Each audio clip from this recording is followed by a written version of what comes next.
Boy, has it rained. I think, well, since our last video, last chance to work, it's been 2 days of rain. This is the third day, and it's been raining off and on, and there's a 2-hour break in the forecast. So I'm itching. It's super humid out here too. But you know what? It's almost June, so I gotta get used to it. What I'm gonna try to do in this 2-hour window for the rain, more rain comes, is get some trim boards. I'm gonna get some trim boards up. So I bought a 12-foot 1x6, thinking, oh, it's a 12-foot shed. But the problem is I've got bar drafters on the front, adds depth, and my little overhang on the back, and I am 8.5 inches short, which is just so frustrating because you can't get 14-foot boards at Lowe's. Since this board is too short, you could just cut another piece that's long enough and butt it up against each other, but the nicer way to make it look and prevent the seam or the joint there to separate over time is to cut a 45-degree angle into the bottom of the edge of the board with like a miter saw, and then do it for the other board too, so they overlap each other and form a miter joint, and that way it's not as likely to pull away from each other. So I've got it up here, and I'll just measure how much I've got exactly, cut another board, miter both ends, and we'll nail it in, see what we get. So I'm going to cut back the longer board a little bit so that the small board's exactly 1 foot. It'll make it a little bit easier on me. So I've got my line drawn, and I've got my miter saw tilted here at a 45-degree angle. So we will chop this off and then do the other board. So we've got our two 45s, and they should fit together, and you can see that this is what it looks like from the outside. But if it pulls away, it'll still look good for a long time. So it's all up, and looks pretty good. Come under, and once I get the nails in, it'll be a lot more sure. The important part is it's flush on both ends. You don't want it being proud or short, because the gable fascia 1x6 that's going to come in after will cover up the edge board of this fascia. All right, Eve fascias are installed on both sides, and not a moment too soon. This gap seems a little bit uglier, but the boards were more warped. Maybe when I put the soffit in, I can straighten it up a little bit. But you can see next round of rain coming in. All right, yesterday we got 2 hours in and put the side fascia, I guess that's called the Eve fascia, up, the 1x6s. And today I want to put the gable fascia up, and maybe even some soffits. So it's still, the weather report is rain today, but it looks like I've got a good chunk of time here today. So we'll try to use it to the best of our ability. But right now I'm just scraping stickers off of wood. Now, this is the most annoying thing. I don't understand why this method of putting a UPC code is acceptable at Lowe's. You know, nailed to the end, painted on, I've seen those ways, but sticker on the flat side of the board, sometimes you can hide that, you know, flip it, make sure it's not the seam side, but sometimes the board is warped and you need it to face out. So yeah, a lot of fun.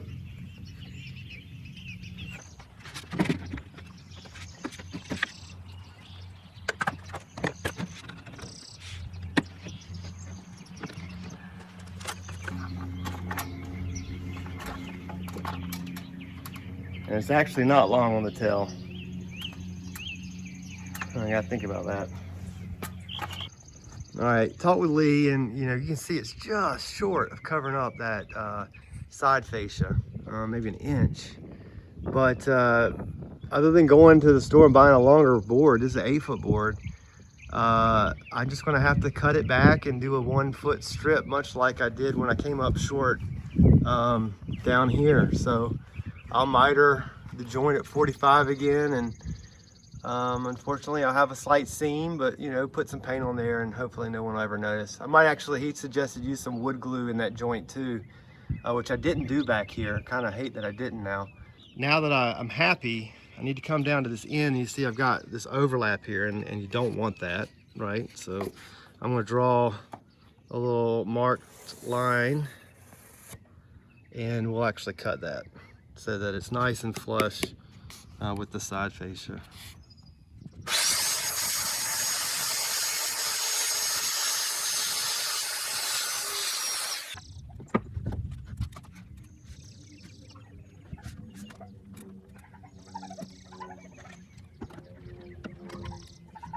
All right, got the other side clamped on, and my roof ain't perfect, so that's the best seam I can get up at the top, but it's livable.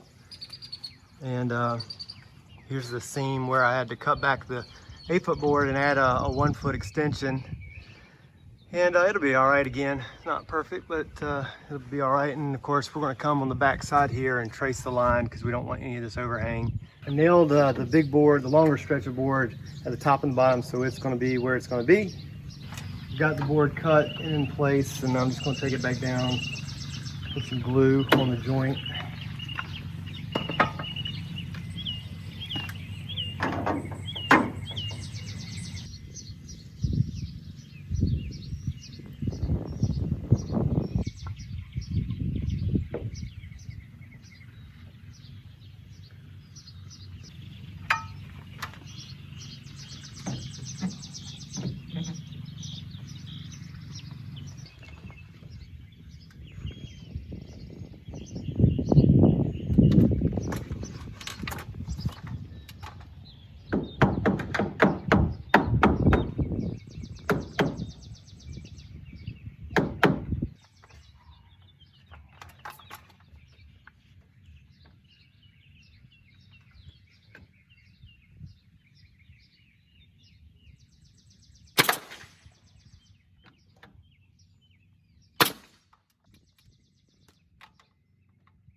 I don't know if you saw it from when I was nailing this piece in, but I had a misfire and fired an extra nail.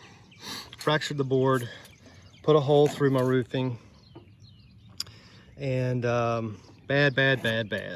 So, noob mistake. I don't know, am I still a noob, but I should be able to nail a nail in. So what I'm gonna do is I'm gonna glue, well, first of all, I'm gonna get this nail out of the roofing, and then I'm going to glue this piece back in, and I'll probably just take another roofing screw and put it in through that hole to seal it so that it doesn't leak water. So on the back side, when we put the panels up, we came up short. It didn't overlap enough from where the 1x6 was going to protrude from. So I'm putting this, I bought this metal flashing in error. You need it definitely when you have an asphalt roof, but since I have come up short, I'm going to install this metal flashing here on the edge, and because you can see how far back my roof panel comes, so this will just keep the water hopefully from getting behind this 1x6 and causing it to rot.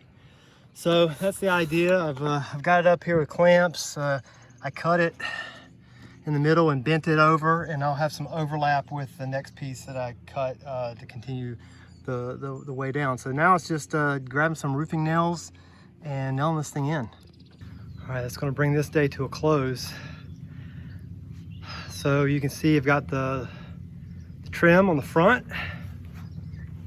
Looks pretty good. Got the trim on the back. I'll give you a quick look at that in a second. And soffits will be next because I've got the 1x6s on all 4 sides. Let me show you what took me a lot of time this afternoon. That took a lot of time. I almost wish I'd just put a bar drafter back here. Better places to clamp when I'm putting the fascia on the sub fascia. This is a pain in the butt. And on top of that, what really made it hard was the fact that the roof didn't extend out as far as it needed to go. So I probably just needed 2 more panels in the end, but such is life. You can see across the top, I put the metal flashing, and I had it needed it probably, and hopefully it'll work. Hopefully it'll keep the water from going in and keep the water going out. That's going to be an end of this day. Got to get to a birthday party.